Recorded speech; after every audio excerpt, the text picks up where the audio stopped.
எல்லாரும் வாழ்க்கையில அவங்க முக்கியத்துவம் கொடுத்து சில விஷயம். உதாரணத்துக்கு ஆரோக்கியம், குடும்பம், வேலை, பணம், பதவி, விளையாட்டு இப்படி நிறைய இருக்கு. இதுல நம்ம கடைசி வரை கூட வரப்போறது என்னன்னு கேட்டா, நீங்க என்ன சொல்லுவீங்க? நிறைய பேர் சொல்றது குடும்பம், இல்லைன்னா படிப்பு, இல்லைன்னா பணம் தான் சொல்லுவாங்க. ஆனா ரொம்ப கொஞ்சம் பேர் தான் ஆரோக்கியம்னு சொல்லுவாங்க. உண்மையில் கடைசி வரை வரப்போறது நம்ம ஆரோக்கியம் மட்டும்தான். நம்ம இந்த இங்கிலீஷ் ப்ரோவர்ப் கேட்டிருப்போம். When wealth is lost, nothing is lost. When health is lost, something is lost. When character is lost, everything is lost. அதாவது பணம் நஷ்டப்பட்டால் ஒன்றுமே இழக்கலாம். ஆரோக்கியம் நஷ்டப்பட்டால் ஏதோ கொஞ்சம் நடக்கும். குணத்தை இழந்தால் அனைத்தையும் இழக்கும். ஆரோக்கியத்துக்கு முக்கியத்துவம் கொடுக்கறவங்க தப்பான பழக்க வழக்கம் வச்சுக்க மாட்டாங்க. பிபி, சுகர் இருக்காது. எந்த நோயும் அவங்களாண்ட மனசு புத்தியும் தெளிவா இருக்கும். அப்போ தப்பான சிந்தனை இருக்காது. நல்ல குணம் தானா வரும். ஆரோக்கியம் நல்லா வச்சுக்கிட்டோம்னா பணம் எந்த வயசானாலும் சம்பாதிக்கலாம். குணம் கெட்டு போகாமல் பார்த்துக்கலாம்.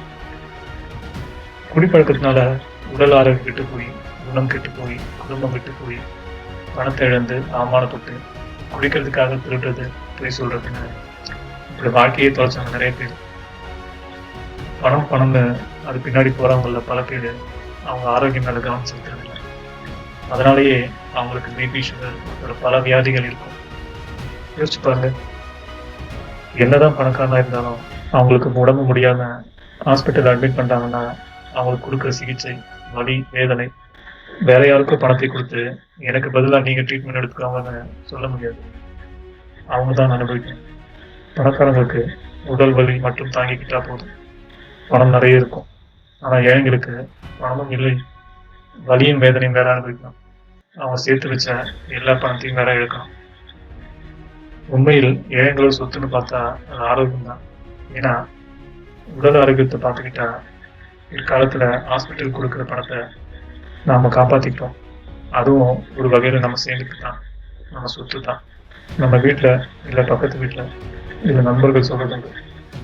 அந்த செலிபிரிட்டியை பாருங்க, வயசு 60 ஆச்சு, ஆனா இப்பவும் சின்ன பையன் மாதிரி இருக்காரு, சின்ன பொண்ணு மாதிரி இருக்காங்க. ஒரு ஆள் சொல்லுவாங்க, அவங்களுக்கு பணம் நிறைய இருக்கு, தங்கத்தட்டுல வெறும் ஃப்ரூட்ஸா சாப்பிடுவாங்க, அதனால தான் அப்படி நம்மளால முடியுமான்னு இன்னொருத்தர் சொல்லுவாங்க. மறைந்த மூத்த அரசியல்வாதி, அவர் கடைசி காலத்துல உடற்பயிற்சி கொஞ்சமாவது செய்யணும்னு டாக்டர் சொல்லிட்டாங்க. ஆனா அவரால் நிற்கவோ கை கால் அசைக்கவோ முடியாது. அதனால அவரோட கையும் காலும் நீட்டி மடக்கிறதுக்காகவே ஒரு ஆளுக்கு சம்பளம் கொடுத்து வச்சிருந்தாங்க. அவர் அரசியல்வாதி மட்டும் இல்லை, பெரும் கோடீஸ்வரர். நம்ம உடம்பே நம்ம பேச்சை கேட்கலன்னா எவ்வளவு பணம் இருந்து என்ன பிரயோஜனம்? பணம் இருந்தா மட்டும் ஆரோக்கியத்தை எல்லாரும் பார்த்துப்பாங்கன்னு சொல்ல முடியாது. பணக்காரங்கள பல பேர் வியாதி வந்து சீக்கிரமா போனவங்களும் இருக்காங்க. ஏழையா இருந்தோம் ஆரோக்கியமா 100 வயசுக்கு மேல வாழ்றவங்களும் இருக்காங்க. என்னைக்கா இருந்தாலும் போக போறோம், அது சீக்கிரமா போன என்னை போன சில பேர் சொல்லுவாங்க. உண்மைதான், திடீர் மரணமா இருந்தா ஓகே. ஆனா வியாதி வந்து ஹாஸ்பிட்டல் அட்மிட் ஆகி வலியும் வேதனையும் சகிச்சு அவதிப்பட்டு போறதுன்றது ரொம்ப கொடுமையான விஷயம். இப்படி அனுபவிக்கிறத பார்த்தவங்களுக்கு இருக்குது. அதனால இப்போதே ஆரோக்கியம் சேமிக்கும், பிற்காலத்து எல்லா வலியும் வேதனையும் தவிர்க்கும். தினமும் ஒரு நல்ல வார்த்தை வாழ்க்கை அழகாகும். நான் சொல்வது வண்டர்ஃபுல். உங்களின் வெற்றி பயணத்தில் என்னையும் சேருங்கள். மோட்டிவேஷன் டு சக்சஸ் சேனலை சப்ஸ்கிரைப் செய்யுங்கள். நன்றி.